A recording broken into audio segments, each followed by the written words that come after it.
सीमांचल के लोगों को पढ़ने नहीं देना है। बीजेपी पूरी साजिश है। ये जमीन लड़के लिए किशनगंज के सीमांचल के वहाँ बिहार के लोग, बंगाल के लोग आकर के लड़के लिए अलीगढ़ का तालीमी करा होगा तो हमारा बड़ा काम होगा। लेकिन ये लोग नहीं होने दे रहे हैं। 2011 के दिसंबर में ही जमीन का एग्रीमेंट हुआ। 12 में हुकूमत रही कांग्रेस, 13 में कांग्रेस की रही और अप्रैल 2014 तक कांग्रेस की हुकूमत रही। लेकिन उसने पैसे नहीं दिए, काम नहीं कराया और उसके बाद बीजेपी तो चाहती ही नहीं कि काम हो। तो सत्ता में तब्दीली यहाँ पर कैसे आएंगे वो? यहाँ पर तो आकर जो झूठ बोला था हाँ कि सीमांचल डेवलपमेंट काउंसिल बनाएंगे, ठाकुरगंज के सभा में कहा था, उसके बाद भूल गए। कौन सी न्याय की बात कर रहे हैं? इन्हीं की ये भी जिम्मेदार है। इन्हीं की वजह से आज बीजेपी आरएसएस सत्ता में आ गई बिहार में।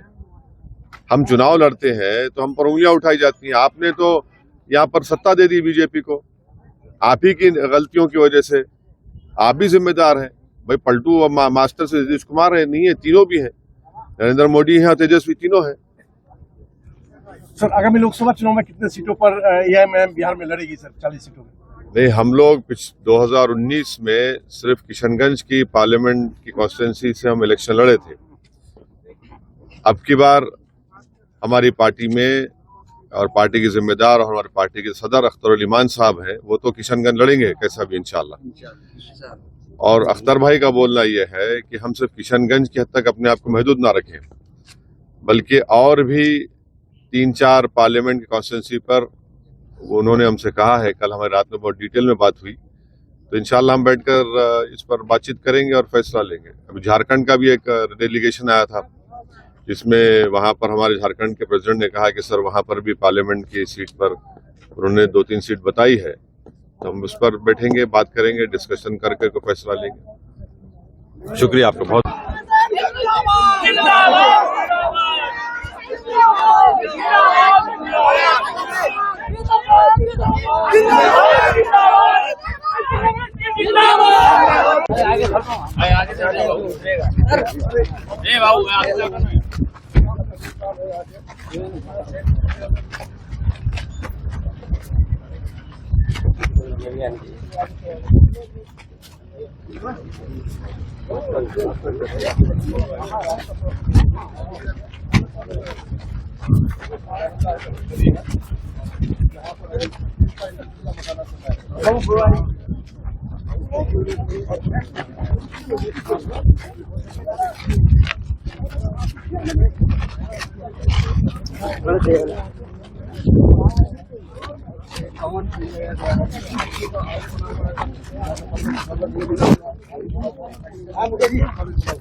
टाइम बनता है, कोई रोक नहीं है, कोई रोक नहीं है।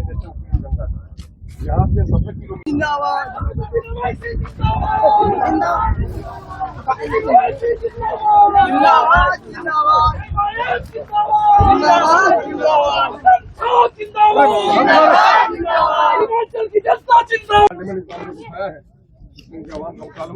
इस मामले को इंशाल्लाह पार्लियामेंट को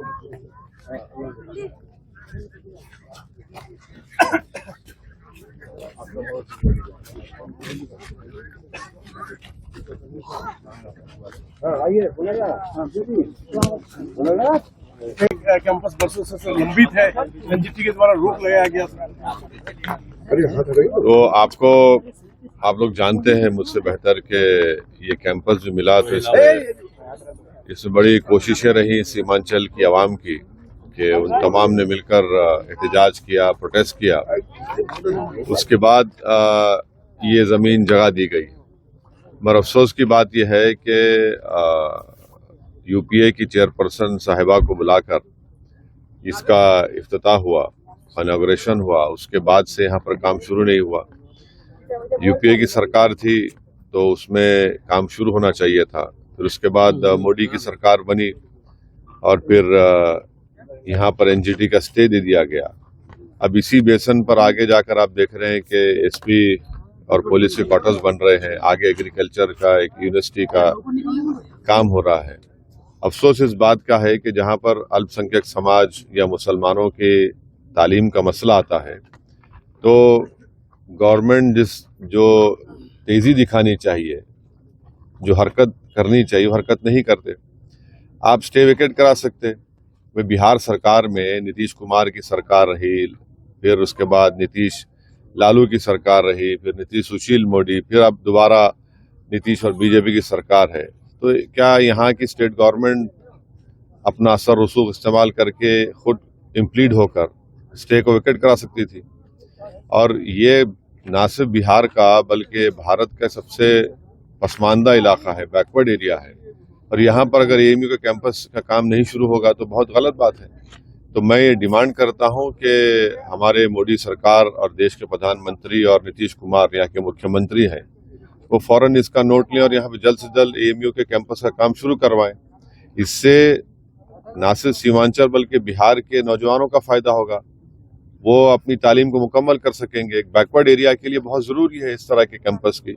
अफसोस इस बात का है कि ये भी डस्टबिन में पड़ा हुआ है मसला और उस पर कोई एक्शन नहीं लिया जा रहा है। तेजस्वी डिप्टी सीएम थे, जब कभी भी विधानसभा के चुनाव थे तो बड़ा उसका जिक्र हुआ, और जैसा सत्ता में आते सब भूल जाते हैं सीमांचल के इलाके को।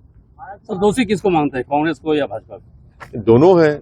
वो जब केंद्र में उनकी सरकार थी तो उनको चाहिए था कि काम शुरू करवा देते बजट देकर। भाई अगर आप केरल में काम शुरू करवा दिए तो यहाँ पर क्यों नहीं शुरू करवा सके आप? फिर उसके बाद बीजेपी की सरकार बनी, वो भी दोषी है। अब बीजेपी का तो एजेंडा क्लियर है कि मुसलमानों को, भारत की सबसे बड़ी माइनॉरिटी को, उनको मार्जिनलाइज कर दिया जाए। अब एक डेलिबरेट सिस्टमिक मार्जिनलाइजेशन चल रहा है, उसी का हिस्सा है। मगर जो लोग उनके साथ हैं, जो सेकुलरिज्म की बातें करते हैं, जो वोट तो ले लेते हैं सीमांचल की जनता का, उसके बाद भूल जाते हैं। तो इसमें तीनों दोषी हैं, चाहे तेजस्वी हो, हमारे प्रधानमंत्री नरेंद्र मोदी हो, या फिर अभी मौजूदा चीफ मिनिस्टर जनाब नीतीश कुमार हो।